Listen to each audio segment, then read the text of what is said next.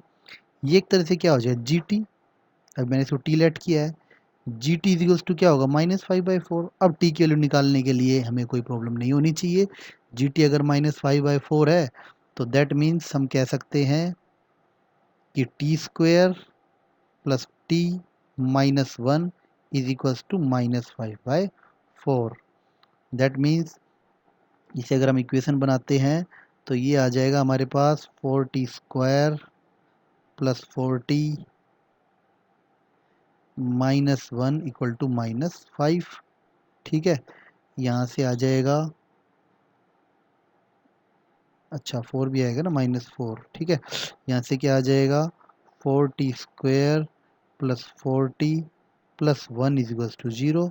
बस हो गया काम, 2t plus 1 square equal to 0।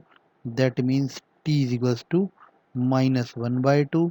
That implies हम कह सकते हैं कि f5/4 इक्वल टू -1/2। ठीक है भाई, ऑप्शन हो जाएगा हमारा ऑप्शन थर्ड, ऑप्शन सी इसका आंसर हो जाएगा ये वाला। ठीक है भाई, अच्छा क्वेश्चन है, सिंपल सा क्वेश्चन है। हर क्वेश्चन से जो नॉलेज मिलती है वो कहीं ना कहीं जरूर यूज हो जाती है, प्रीवियस क्वेश्चन की बड़ी इंपॉर्टेंस रहती है। ठीक है, हमें सीखना है, रटना नहीं है, बेसिक सीखना है। Question number 9th, matrix determinant का क्वेश्चन आ गया भैया। चलो जी देखते हैं क्या है इसके अंदर, क्वेश्चन नंबर 9th के अंदर। इसको करते हैं, लो जी 9th क्वेश्चन के अंदर हमें दे रखा है अल्फा, एक रूट का इक्वेशन का रूट है। चलो जी, अच्छा जी, ठीक है जी, इस इक्वेशन का रूट देने का क्या लॉजिक है हम देखते हैं। यहाँ पे हमें कुछ नज़र आ रहा है, ये यहाँ पे ये इक्वेशन जो होती है असल में क्या इक्वेशन होती है, इक्वेशन अगर थोड़ी ध्यान होगी आपको, सॉरी इसको मैं हटा लेता हूँ, नहीं तो ये कंफ्यूजन करेगा। ठीक है, जो ये इक्वेशन है ये असल में इक्वेशन क्या है, अगर आपको ध्यान आए ये equation cube root of unity वाली इक्वेशन है ये।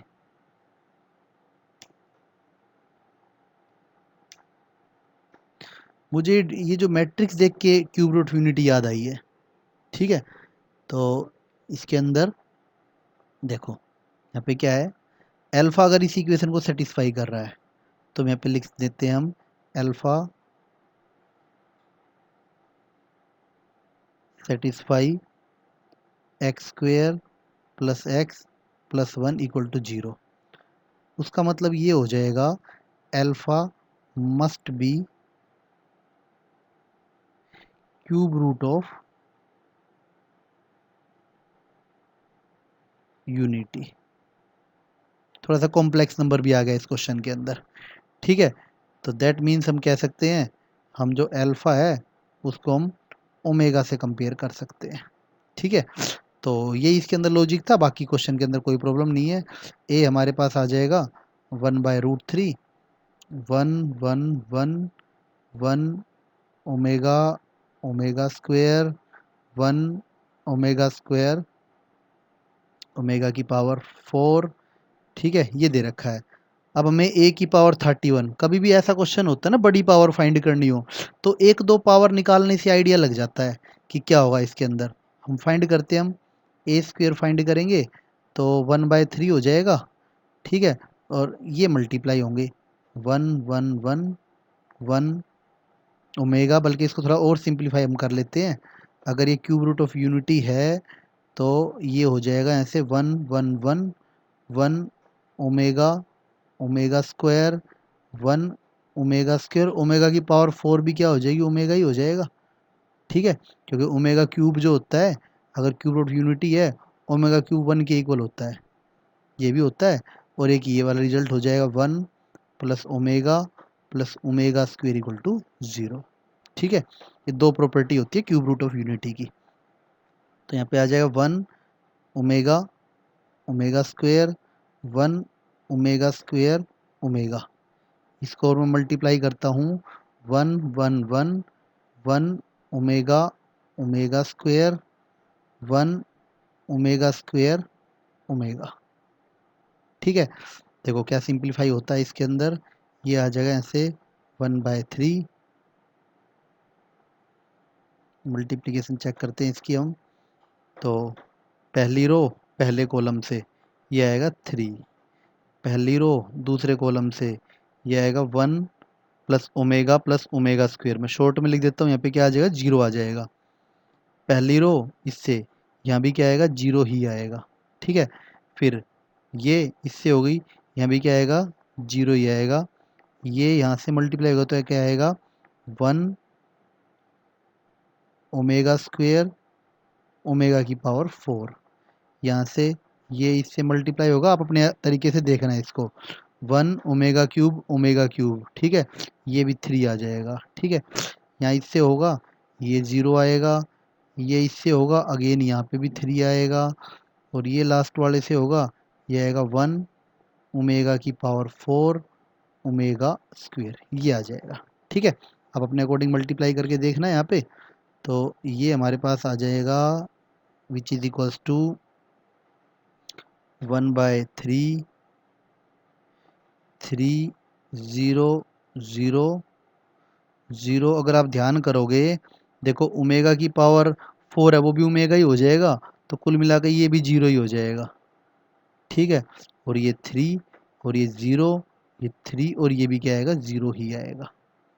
1/3 से अंदर मल्टीप्लाई करेंगे 1 0 0 0 0 1 0 1 0, बस मैंने बताया था कोई भी पावर करे थोड़ी सिंप्लीफाई होने लग जाती है, पर अभी प्रॉपर सिंप्लीफाइड नहीं हुई है ये, ठीक है।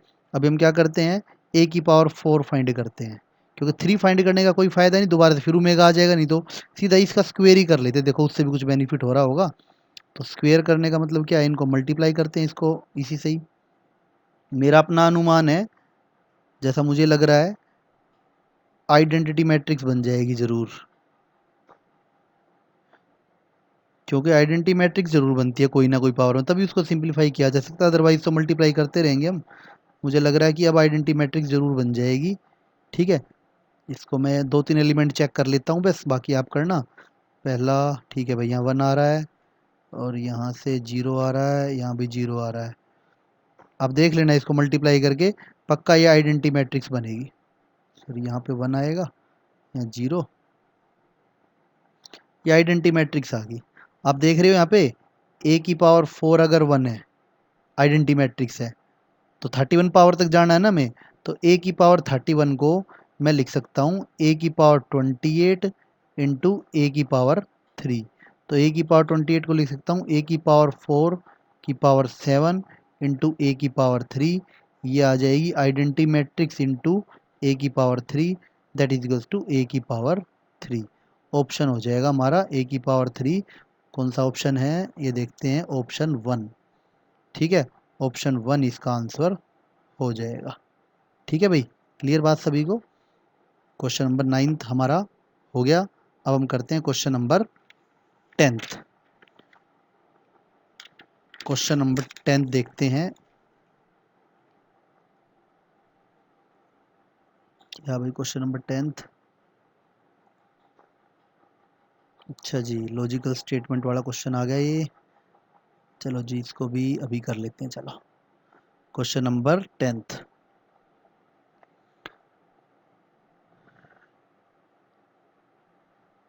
थोड़ी इसके लिए लॉजिक टेबल की ज़रूरत होती है। लॉजिक टेबल हमें समझनी चाहिए पहले इससे। ये भी क्वेश्चन एक पक्का आता है एग्ज़ाम में। देखो भाई, कुछ लॉजिक टेबल समझाता हूँ पहले तो आपको।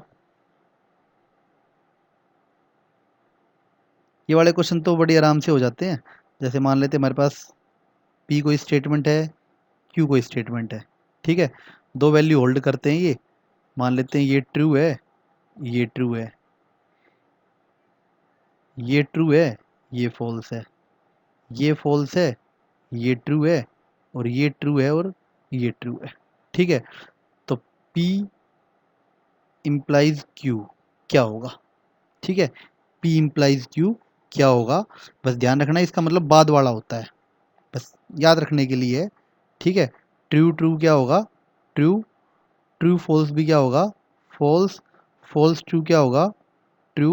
यहाँ पे सॉरी दोनों फॉल्स आने थे, दोनों क्या आएंगे, फॉल्स। पर फॉल्स फॉल्स भी क्या होता है, ट्रू होता है। फॉल्स फॉल्स क्या होगा, ट्रू। ये आपको ध्यान रखना है इसके अंदर, ठीक है। क्लियर सभी को, इसको नोट कर लेना। ये अलग से भी नोट करना है, ऐसे काफ़ी क्वेश्चन आते हैं। इसके लिए मैं जब आप इसका जो डिटेल्ड वीडियो देखोगे इस टॉपिक की, जब बात समझ में आएगी, ठीक है। या फिलहाल मैं इस क्वेश्चन के अकॉर्डिंग इसको करा रहा हूँ मैं। इसके बाद अब इसके अंदर और क्या क्या चीज़ यूज़ हो रही है, मैं फिलहाल वही ऑपरेशन बता रहा हूँ आपको। उसके बाद चलो समझाने के लिए बता रहा हूँ। पी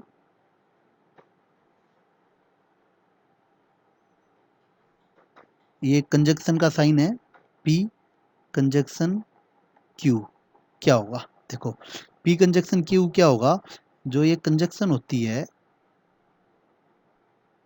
इसको हम एक तरह से हम ये कह सकते हैं, सर्किट डायग्राम से रीड कर सकते हैं। सर्किट डायग्राम भी कैसा, सीरीज वाला, सीरीज वाला सर्किट डायग्राम। मतलब ओपन तब माना जाएगा जब मतलब एक तरह से क्लोज जब माना जाएगा इसको, जब मान लेते हैं दोनों ही क्लोज है। टी का मतलब इसको एक तरह से क्लोज्ड से हम ले सकते हैं, और एफ को हम ओपन मान सकते हैं, ठीक है। समझने के लिए वैसे इसका लॉजिक भी यही होता है कि ये माना जाता है जब दोनों क्लोज होंगे कंजक्शन के अंदर। कंजक्शन मतलब सीरीज सर्किट है, जब दोनों क्लोज होंगे तभी क्लोज होगा। अगर एक भी ओपन हो जाएगा तो ओपन माना जाएगा, ठीक है ना। इस चीज़ से आप समझ सकते हो। अगर दोनों ट्रू होंगे, ट्रू यहाँ पे क्लोज्ड है, तो जब दोनों क्लोज्ड होंगे तो क्लोज्ड। एक भी अगर ओपन हो जाए तो ओपन ही माना जाएगा। ये भी ओपन और ये भी क्या आएगा, ओपन ही आएगा, ठीक है। एक भी ओपन हो जाए, एफ टी ले लो या टी एफ ले लो, तो एक तो ओपन हो ही गया। यहाँ पे क्या दोनों क्लोज्ड है, पी भी क्लोज्ड, क्यू भी क्लोज्ड। यहाँ पे क्या है, पी क्लोज्ड है और क्यू ओपन है, ठीक है। तो सीरीज वाले के अंदर अगर आप मान लेते हैं एक भी सर्किट अगर हट जाएगा तो करंट फ्लो नहीं करेगा इसके अंदर, ठीक है। तो वो लॉजिक हम यूज़ कर सकते हैं, ये आ जाएगा इसके अंदर। ये सिर्फ समझाने के लिए बताया है, बट इस क्वेश्चन के अकॉर्डिंग तो क्या, उसके बाद हम क्या है, नेगेशन। देखो भाई, नेगेशन ऑफ पी। पी की नेगेशन तो बिल्कुल ही आसान है। पी की नेगेशन क्या होगी, पी जो भी है उसके मतलब एक तरह से उल्टा कर दो, ट्रू फॉल्स हो जाएगा, ट्रू फॉल्स हो जाएगा, फॉल्स ट्रू हो जाएगा, ये हो जाएगा नेगेशन, ठीक है। अब जो करना हमें उसको देखते हैं। हमें इसका अब एक एक एक कॉलम और बनाना है, क्यू इम्प्लाइज माइनस पी का, क्यू इम्प्लाइज माइनस पी, ये बनाना है। तो क्यू से यहाँ तक जाना है हमें। इम्प्लाइज वाले में हमेशा बाद वाला आता है, याद रख लो। अगर दोनों फॉल्स है तो ट्रू होता है, वैसे बाद वाला, ऐसे याद रखने के लिए। तो ट्रू इम्प्लाइज एफ क्या होगा, एफ होगा। फॉल्स इम्प्लाइज फॉल्स क्या होगा, ये ट्रू होगा। और ट्रू इम्प्लाइज ट्रू, ट्रू होगा। और फॉल्स इम्प्लाइज ट्रू भी क्या होगा, ट्रू हो गया, ठीक है। अब हमें जो मेन जो कॉलम है बाद वाले वो बनाने, इसका जो कॉमन जो इन दोनों का हमें वो बनाना है एक तरह से, ये वाला और ये वाला, इनका कंजक्शन करना है। तो मैं यहाँ पे लिख लेता हूँ, P implies Q conjunction Q implies minus P, ठीक है। इन दोनों का कंजक्शन, वही कंजक्शन में क्या होता है, एक ओपन तो ओपन माना जाएगा। तो ट्रू या एक फॉल्स आते ही, फॉल्स से समझते हैं, एक फॉल्स का मतलब फॉल्स, दोनों ट्रू है तभी ट्रू होगा बस। तो यहाँ फॉल्स आएगा, ठीक है। दूसरे नंबर पे भी क्या आएगा, फॉल्स आएगा। ट्रू ट्रू ट्रू होगा और यहाँ भी ट्रू होगा। अब इसके अंदर ये पूछा है कि ये किसके इक्विवेलेंट है, तो देख लो टेबल देख लो, जिनकी टेबल सेम है, ये वाली टेबल इन सब में से किसके सेम है, ये वाली टेबल सेम आ रही है। देखो ये वाली टेबल और ये वाली टेबल क्या है, दोनों सेम है। सेम है तो दैट मीन्स मैं कह सकता हूँ ये इक्विवेलेंट हो जाएगी माइनस पी के, माइनस पी के इक्विवेलेंट हो जाएगी। ये अच्छे से टॉपिक जब इसकी डिटेल्ड वीडियो देखोगे तब समझ में आएगी। इसका थर्ड इसका आंसर हो जाएगा। जो छोटी छोटी बात बताई है फिलहाल इस क्वेश्चन के अकॉर्डिंग उनको समझना। क्वेश्चन नंबर 10 हो गया हमारा। उसके बाद हम करते हैं question number next, question number 11। लो भाई, कॉम्प्लेक्स नंबर के क्वेश्चन का ही की तलाश कर रहा था मैं। कॉम्प्लेक्स नंबर का बिल्कुल एक बेसिक क्वेश्चन आ गया है। इस पे बेस्ड खूब क्वेश्चन आते हैं हमारे इस टॉपिक पे बेस्ड। ठीक है, देखो क्या दे रखा है। ये तो उन्होंने कह दिया कि जेड हमें क्या लेना है, नहीं तो अपनी मर्जी से ले लेते हम। जेड इन्होंने बोल दिया है एक्स प्लस आयोटा वाई। जब भी ऐसे हम कॉम्प्लेक्स नंबर का एक तरह से इसको हम ये पता लगाएंगे किस चीज़ की इक्वेशन है या इससे कौन सा कर्व बन रहा है, तो जेड की जगह हम एक्स प्लस आयोटा वाई ले लेते हैं। ठीक है, ना कहते तो भी लेते। तो यहाँ पे दे रखा है, तो जेड की जगह अगर एक्स प्लस वाई, पहले हम इसको सोल्व करते हैं। देखो रियल पार्ट तो तभी फाइंड हो पाएगा जब ये स्टैंडर्ड फॉर्म में होगा। सबसे पहले इसी को लेते हैं, फिर इसके रियल पार्ट को 1 के इक्वल रख देंगे, फिर देखते हैं कौन सी इक्वेशन बनेगी। थोड़ा सा इस टॉपिक इस टाइप के क्वेश्चन के लिए थोड़ा कोनिक सेक्शन की, स्ट्रेट लाइन की जानकारी भी हमें होनी चाहिए। तो देखते हैं क्या बनेगा। तो जेड की जगह पुट करेंगे एक्स प्लस आयोटा वाई। सबसे पहले हम कॉम्प्लेक्स नंबर को स्टैंडर्ड फॉर्म में चेंज करते हैं, 2x plus 2 iota y plus iota is equals to 1, which implies x plus iota y upon, ये आ जाएगा यहाँ से 2x plus 2y plus 1 iota. Sorry यहाँ पे -1 भी था, मैंने ध्यान नहीं किया, तो ये आ जाएगा x माइनस 1। ये आएगा real part x minus 1 plus iota Y.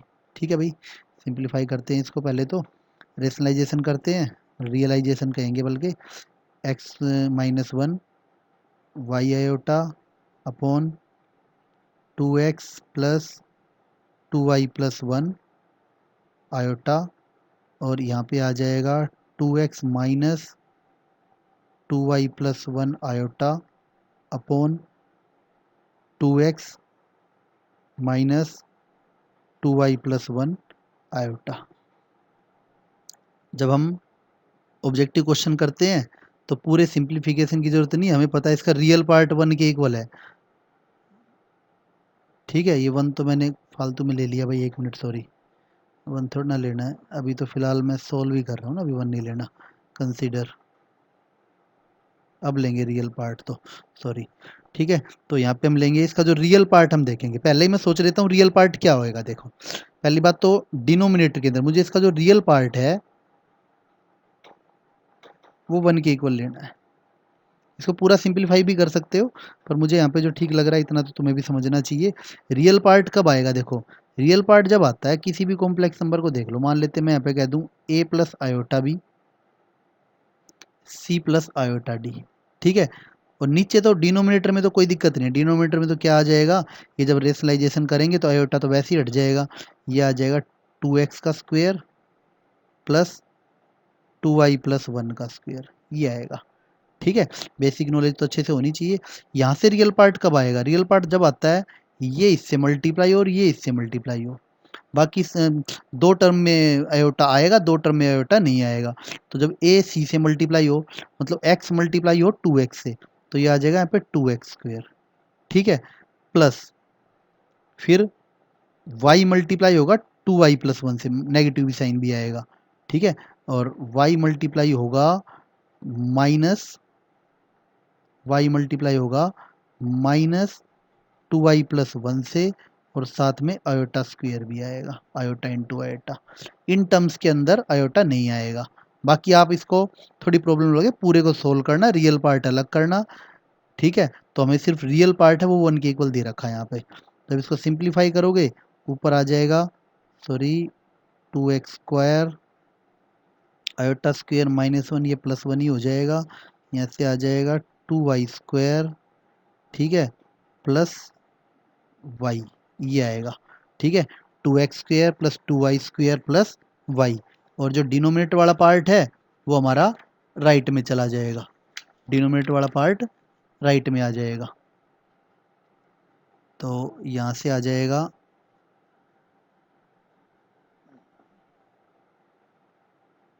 Which is equals to 4x² + 4y² + 4y + 1, ठीक है। इनको उधर ले जाना ज़्यादा ठीक रहेगा। और 1 मिनट, ठीक है भाई, एक कुछ मुझे मिस हो रहा है, एक्स की टर्म पता नहीं कहाँ गायब है, वो सॉरी,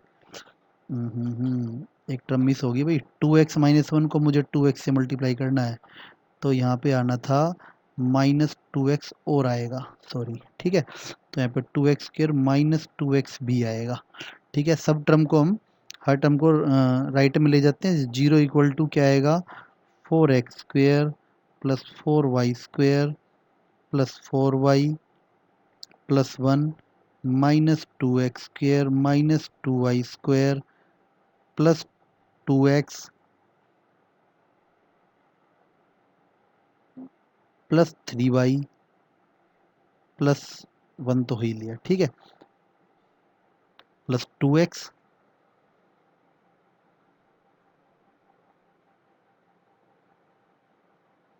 -y, सॉरी, -y। तो यहाँ से आ जाएगा 0 = 2x² + 2y² और + 2x + 3y + 1 = 0। तो ये तो मुझे समझ आ गया, एक सर्कल की इक्वेशन है, x² + y²। एक बार ऑप्शन ज़रूर देख लेने चाहिए, क्या पता सारे ऑप्शन में सर्कल एक ही जगह हो। अगर सारे ऑप्शन में सर्कल एक ही जगह हो तो वही आंसर हो जाएगा, आगे सोल्व करने की ज़रूरत नहीं है। पर आप देखोगे सर्कल दो जगह दे रखे हैं भाई, थर्ड और फोर्थ में से इसका आंसर होगा। अब देखते हैं इसको, थर्ड और फोर्थ में से क्या है, क्या होगा इसके अंदर। तो सबसे पहले इस सर्कल को हम जनरल फॉर्म में हम चेंज करते हैं। जनरल फॉर्म में चेंज होने के बाद सर्कल का हमें सेंटर रेडियस हमें क्लियर हो जाएगा। सारी चीज़ें निकालनी पड़ेगी क्योंकि एक ऑप्शन के अंदर डायमीटर की बात कर रहे हैं, एक में सेंटर की बात कर रहे हैं, तो सब कुछ करना पड़ेगा। यहाँ से अगर मैं इसको कंपेयर करूँ जनरल इक्वेशन से, ये आपको जानकारी होनी चाहिए। जी की वैल्यू आएगी यहाँ पे 1/2, एफ की वैल्यू आ जाएगी यहाँ से 3/4, ठीक है, और सी आएगा यहाँ पे 1/2। जी आया 1/2, एफ आया 3/4। ये बेसिक जानकारी आपको होगी, सीबीएसई लेवल की कई पार्ट है। तो यहाँ से हम निकालते हैं सेंटर, सेंटर हो जाएगा ऐसे -1/2 -3/4। एक बार चेक भी कर लेते हैं क्या सेंटर वाला आंसर है। देखो भी सेंटर मिलता जुलता है पर ये नहीं है, तो इसका मतलब फोर्थ तो है नहीं, इसका मतलब पक्का इसका आंसर 3 होगा, पर फिर भी निकाल लेते हैं यहाँ पे। अब हम रेडियस निकालते हैं।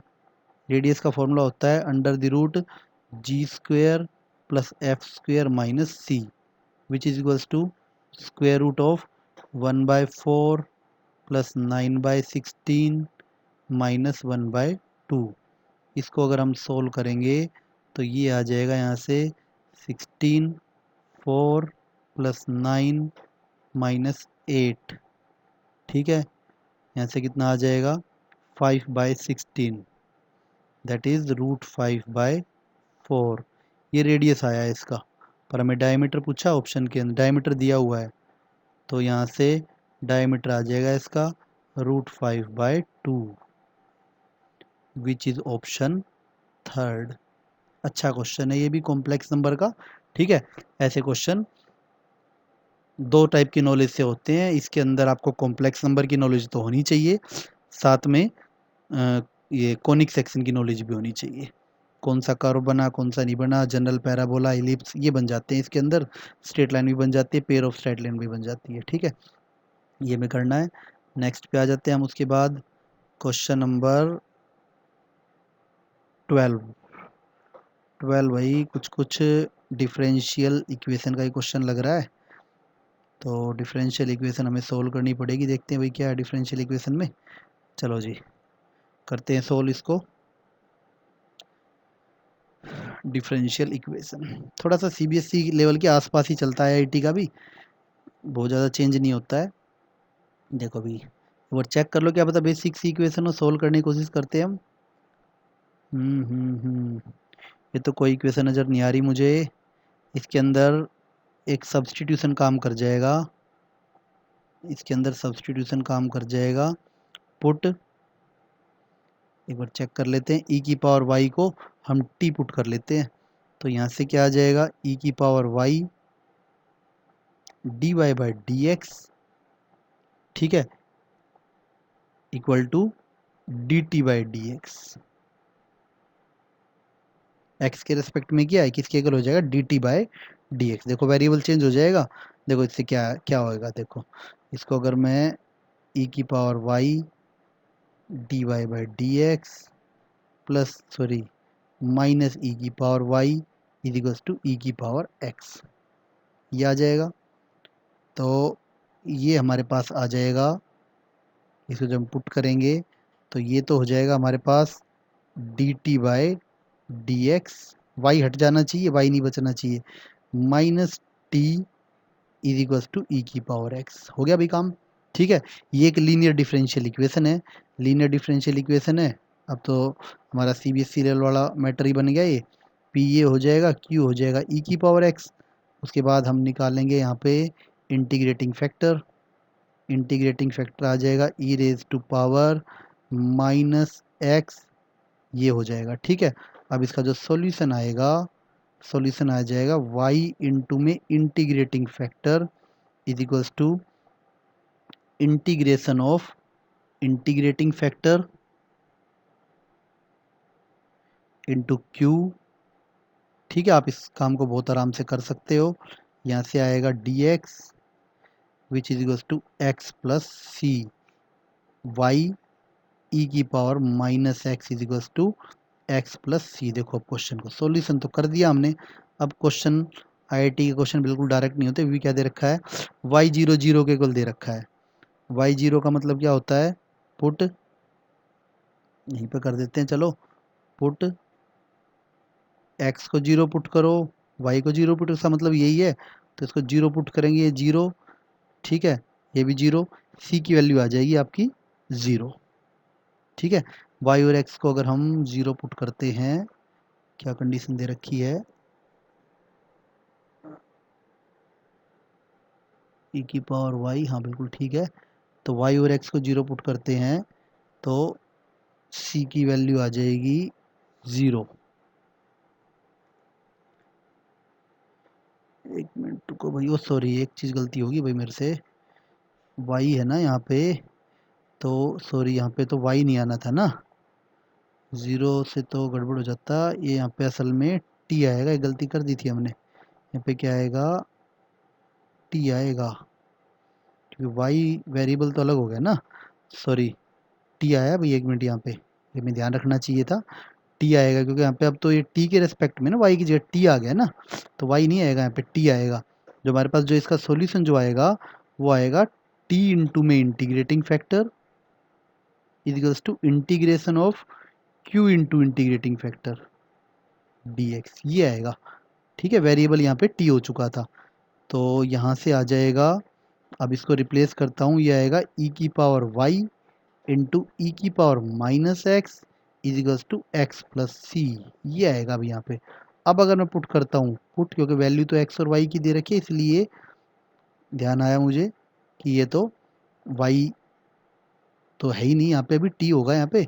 तो इसको अगर पुट करते हैं तो ये आएगा जीरो, ई की पावर जीरो वन, ई की पावर जीरो वन जीरो, सी की वैल्यू आ जाएगी आपके पास वन के इक्वल, ठीक है।